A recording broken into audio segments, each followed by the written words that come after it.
I'm so sorry. For what? I lied. My father found Frank. He's in Coldport, Bonnie. I know I should have told you, but Frank called me when I was in Florida, and he said Annalise was trying to kill him, and I know he could be lying, but I didn't know whether I should believe him. He killed your father, didn't he? Don't tell Annalise. Hi, guys. Hi, everyone. My cousin is here. Hi, ¿verdad? She's like, oh no, she doesn't want me to name her. Oh, that's so sweet. I know. Family support. Surprise. It was a surprise. Really? Yeah. Well, let's talk about this season. Yeah, season 3. Let's start by talking about Annalise and her dramatic, manipulative. The woman's drunk. Yes. Like she's a full-out drunk. Yeah, she's an alcoholic. She says it herself. We're gonna see her, I think. She says she's an alcoholic. I'm trying to remember what you guys know. She says she's an alcoholic.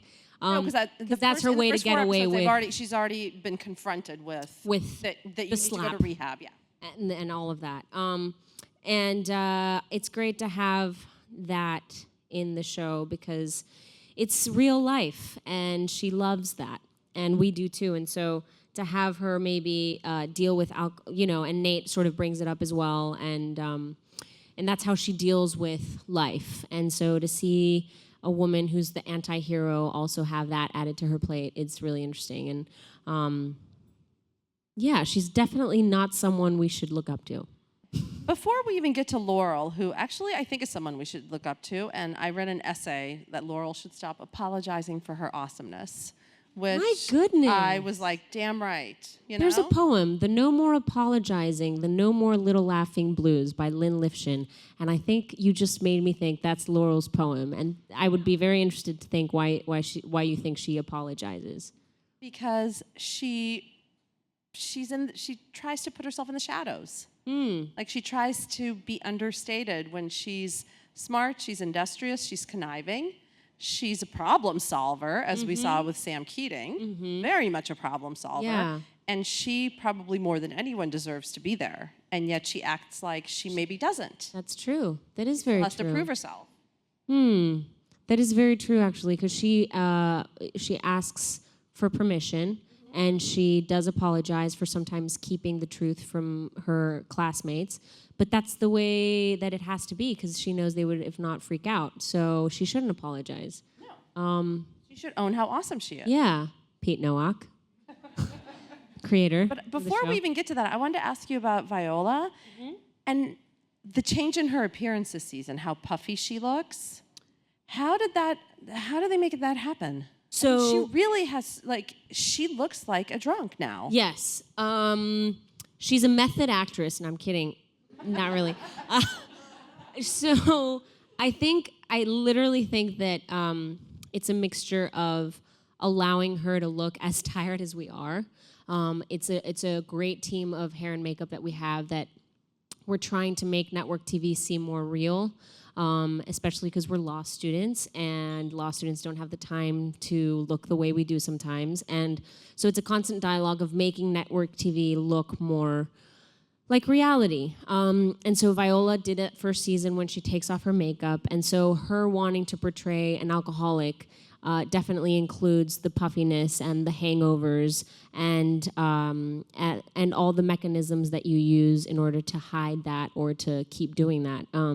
So it's a mirror to that disease. And it's so amazing watching her, and amazing because you so rarely see that, a woman coming home, kicking off her heels and pouring herself a drink. You just don't see that. You don't see that. You see the elegant, dinner ritual with candles, but you don't see God damn, I had a bad day. Yes. You don't see the man. Also, I loved that scene with Nate where he doesn't judge her, he doesn't shame her, and he just helps her, welcomes her into her own home, but how she feels comfortable enough to be herself. And that's something that I saw, and I thought, would my husband react that way if I arrived drunk one night? I'm like, how lovely would it be to have a relationship where you could just be yourself? And to see to see on TV that she can be fully drunk and not be aesthetically drunk. Yes. And all of those things are helpful to the younger generations to say, let's be bold and let's really do it and not just do the glamorized version so that people get...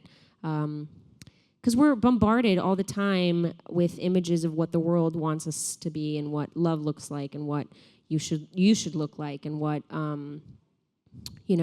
marriage should look like and relationships and all this. But the majority of the times, it's kind of not, it's fake, right? So it's the illusion of. So then you have people trying to chase that illusion, and then it becomes, depression and alcoholism and all these things come about. So I think that the fact that Viola does a great job at wanting to portray it in its entirety and not just the fun version of it, I think is it's a responsibility that she takes very seriously. And now to Laurel. I think that Laurel has had, the first 4 episodes have been pretty brutal. So do you want to catch us up? For those who have not seen the first 4? Basically, let me see. So we start, and there's a flyer saying that Annalise Keating is a killer. Laurel's kind of just trying to look for Frank, goes to her father. We find out she was kidnapped when she was 16. Her mother has mental health issues, but she finally finds Frank. She decides to keep that from Annalise, but then Frank kills Bonnie's father, and that's kind of Laurel's fault once again. And then we find out that Laurel is preggers, and that she's maybe alive, kind of surviving from the house fire that we still don't know who's under the sheet. And so we don't know who the father is. I still don't know who the father is. You don't know who the father is? I literally, legitimately don't know who the father is. What is it like playing a character where you don't know who the father is? Well, it's kind of like, real life. Some people are... Wow, Karla, stop. Well. No, I'm just saying it can be real life when you just don't know who the father is. But it's exciting to sort of let yourself go into the hands of the writers and be like, you know what? I trust that the choices that I make will make sense later on. All these flash forwards and flashbacks, and we really sometimes have no idea why we're crying, who we're crying for. And we have to still make a choice somehow because we can't just do it, we have to be specific about our choices, but we don't know what's going on, so it's the nature of the beast. But how do you make those choices then if you don't know what's causing your sorrow or rage? You make a choice and you hope to God it's the right one. I swear. I mean, Viola had to cry that first scream, Hedda Gobbler type moment that she has of the first episode coming back. She did it to a dummy. She didn't know who it was. So she needs to make a choice of who that person is. And I think she did. And I don't know if that's the person who is under the sheet, but you have to make a choice, and whether or not that's the right one, you don't know, but there's nothing, they're not gonna give us anything else, so we kind of have to make do with that. Now, I know that you guys don't know what you're shooting until the table read of that week's episode. Thus far, from all the different seasons, from season 1, season 2, what has surprised you the most about Laurel's arc? Which episode did you read and your jaw just hit the floor? My goodness. Out of the 3 seasons, I think this season is Laurel's strongest season for sure. And I think every time I see her sort of stand up to Annalise and also sort of keep things to herself, sort of be that step ahead of everyone. But definitely the pregnancy was what caught me off guard. I was like, I don't know how, also do they need me to method act and get pregnant? How does this work, Kidding. No, but I was like, how are they gonna, I've never been on a network TV show, so I don't know whether they're actually gonna have me get pregnant and how that's gonna work, and also is who's under the sheet a clue as to who's in Laurel's belly? Does that have anything to do with it? So you're playing, you're guessing almost all the steps of the way. But I definitely think that this season has been the strongest one. How do you think that Laurel has changed over the last 3 seasons? Or 2.5 seasons, I should Goodness, say. I think she's come into her own sort of skin more. She has a lot more to go. She has a lot, a further way to go. Because she still apologizes. But I definitely feel that, I hope she knows more about the law. And Dear God, if nothing else. right? Yeah. How to get rid of a body. And I think she used to be very timid, and now she knows how to get rid of a body. She knows how to defend certain people, what to say, what not to say, and the fact that the law isn't to protect only those who are innocent is a hard truth to learn, that she's already kind of caught up on that. And she's sort of becoming Annalise in a weird way. So we all are in our own individual ways. But also, I guess not judging any of her actions have also been like a great adventure for me. How has your life changed since playing her? Because I assume that you probably get a lot of fans. Oh my goodness. I can buy oranges when they're not on sale. You can buy strawberries out of season. Yeah, exactly. That's the change. No, seriously, you study and you hope, you have all these dreams and you don't know what it's going to look like, and you can only pray that it looks the way you hope it will, but I started doing theater and studying in London, and I wouldn't get like even an audition. And so then the journey of going to Mexico and starting to do film, and then from Mexico coming over here, it's just been definitely a roller coaster. Also, to be playing the same character for 3 years now is something new. So to find the newness in that. And I have to say that there's something that Iñárritu said about spitting out success immediately. You taste it and you spit it out.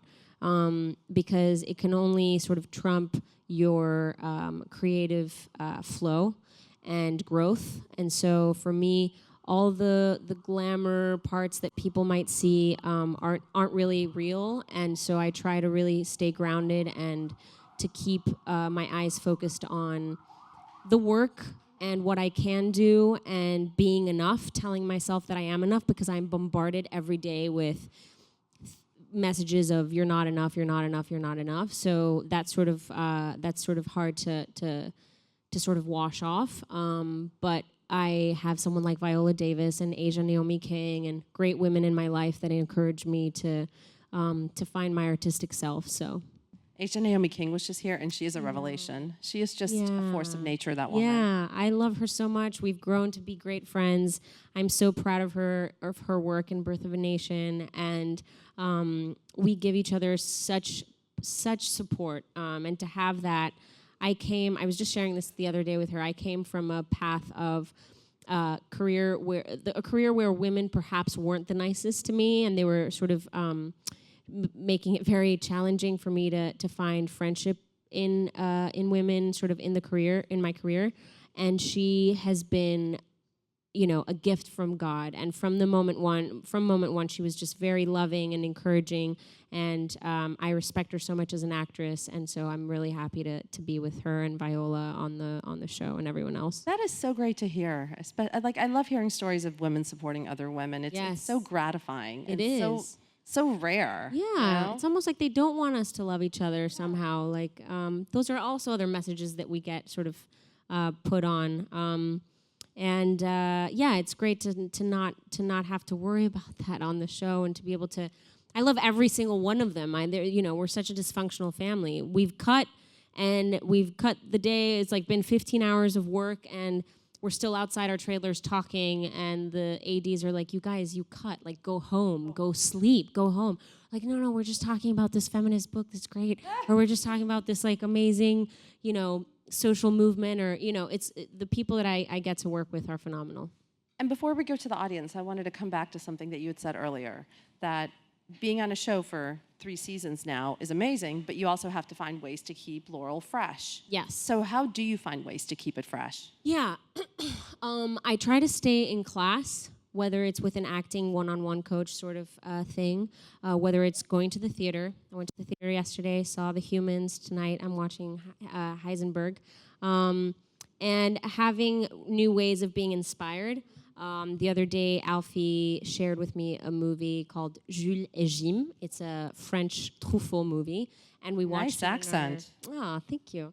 And so keeping the intake of art balanced with the outtake of it. So as much as possible, having like a creative journal or also doing other parts that aren't just Laurel in my time off, meaning auditions and reading plays. I have a theater company in LA called Ammunition Theater Company, and we're very sort of young people that also are very sort of activist in our art. So I have that, and then just as much as I can to just be, immersed in the arts. I think that helps with keeping myself grateful and grounded and sort of finding new ways to And engaged. Laurel. And what? And engaged. Oh, yeah, that too. Exactly. I mean, not like engaged because you're You married, mean but like, you know yeah, what I mean. yeah, engaged. Yeah. I'm like, I don't want to start any stories here. Yeah, no, don't worry about it. Yeah. And to our audience, please. Hi. Hi. I wanted to ask you, the mysteries from season 2, will they ever be revealed in this season? Like, such as why there was never a missing report for Rebecca, and also, will Wes and Laurel ever have a romantic relationship? Yeah. We have the same questions that you just asked me. We were like, what about, that body? What about us lying to the policeman? Is that ever going to come out? And actually it does. It definitely does. They're always there to haunt us, and they're always there to go back and sort of search out, because Wes, for example, still doesn't really know where Rebecca is. So that storyline is going to come back. And then I personally think I've had a long run with Frank. I know there's a lot of Laurel fans out there. But it was such a challenge to me to make the West Laurel thing work, because I was like, how is that even going to make sense to people? It looks like it's a brother and sister that are kissing. But I thought, again, it's a challenge, and I always am up for challenges, and I wanted to... and then it makes total sense. They're two people that have gone through so much together. They spend so much time together. They share everything with each other. It's like, of course that was going to happen. Like, duh. And it's funny. We had a dinner. We had arrived to LA. It was the first time we were ever going to film before season 1, for everything. And the makeup head guy Sergio was like, "You guys do realize all of you guys are going to end up making out with each other by the end of like 4 seasons?" And we're like, "Nah." And now we're like, tick, tick, tick. Who knows what happens by season 10? But yeah, I think Laurel and Wes. Well, for sure, these episodes. It's been Laurel wants Wes to be with Maggie because Laurel loves him so much, and she wants him to be better and have a happy life, but they can't. So we'll see where that goes. Because it's a Pinot, actually. Because and it's it's just exactly. not Who wants perfection? No one. Next question, please. Hi, Karla. Hi. That was actually the question that my friend wanted to ask before about Wes and Laurel, but... That's great. Why is everyone so... I guess, yeah, let's... Well, I wanted to ask you, I know that you come off from a soap background back in Mexico, so I was just wondering, how is that transition like, going from there to, over here, like Yeah. with the show? It's funny because actually a soap opera was the first TV thing I ever did. After doing Avenue Q, I was put on a soap opera, and that was the last time I did a soap opera. But I'm kind of on a soap opera right now. Do you know what I mean? A very expensive soap opera. Very fancy, It's like $2 million an episode. So yeah, well acted, well written soap well, opera. exactly, but it's very melodramatic. So I remember when I was in London studying at Central, and they made us do a lot of scenes, melodramatic scenes with the piano and stopping and like all these things. And hey, like it's really. Shonda is a great, she's a mastermind, and she has 3 shows that are doing super well, and it obviously excites people to have a plot-driven show and a character-driven show put together, and those OMG moments happen constantly in an era where network TV is kind of suffering because there's so much out there now. She's making it as real as possible, as exciting as possible, and also as authentic and like character-driven as possible. So the difference, I guess, is the amount of money that is spent on an episode, for example. It's ridiculous. Like, you also, on soap operas, they give you a little earplug thing because you do like 52 scenes a day, and they're telling you the lines in your ear, and that's a whole different thing to learn. And then here you don't. You actually have to learn the lines, and they give them to you. Sometimes it comes hot from printing, and they're like, oh, by the way, Pete decided to change the scene. Here you go. Surprise! So having been in a soap opera, because I never really used that thingy, because I was like, so I had to learn the 52 scenes a day, so memory-wise, I'm sort of ready for a show like Shonda Rhimes. So I think everything and anything you do as an actor is, you can incorporate it in any character. It's life, learning, human condition. You're learning about the human condition and the craft and the skill of it. So I would say it all translates. And we have time for one more question, please. Hola. Hola. ¿Cómo estás? Bien, ¿y tú? Bien, todo bien. I wanted to ask you, I don't know if you've dealt before with the Hispanic stereotype at all in your career. I'm guessing you maybe have. And how does it feel now that you're playing a Hispanic character, but it's not mainly Hispanic, and everything else is first before that? Yeah. Yeah, I was very when Shonda and Pete emailed me saying, "Hey, we want to make Laurel Latina," I was like, "No," because I'll tell you why. Because I had grown up with not seeing me in what they represented as Latinas. I was like, "That's not me. That's not me. That's not me." So when they said, "Hey, do you wanna?" I automatically was like, "No." But then I thought, what a great opportunity to sit down and talk to them about what they think, having her Latin means. And luckily, I was faced with people like Shauna and Pete who, it doesn't define her. It's not what she is. She's not the spicy, just sexualized sort of Latina. She's a human being. She's a law student just like the rest of them. And then by episode 6, you find out she also speaks Spanish, and she doesn't just go mija or papi, or she actually does speak with, her cousin or her dad or her mom. So for me also, Pete is such a collaborator, and we talked about what her father should do, and the fact that I pitched that Laurel should have been kidnapped, but for a very specific reason, because she has a lot of bitterness for her dad. But it all makes sense, and it's all justified, and it's not just this sort of stock character that you see constantly repeated and recycled. Because I don't know how to do that. So as a Mexican playing a Mexican American, it's definitely been special to be able to do that, because I know a lot of people on Twitter are thankful to see themselves and to hear the Spanish language being spoken and to not feel like it's not relatable. So what you're saying is Laurel is not going to take salsa classes. I don't even think she can. Wow, that'd be a fun episode.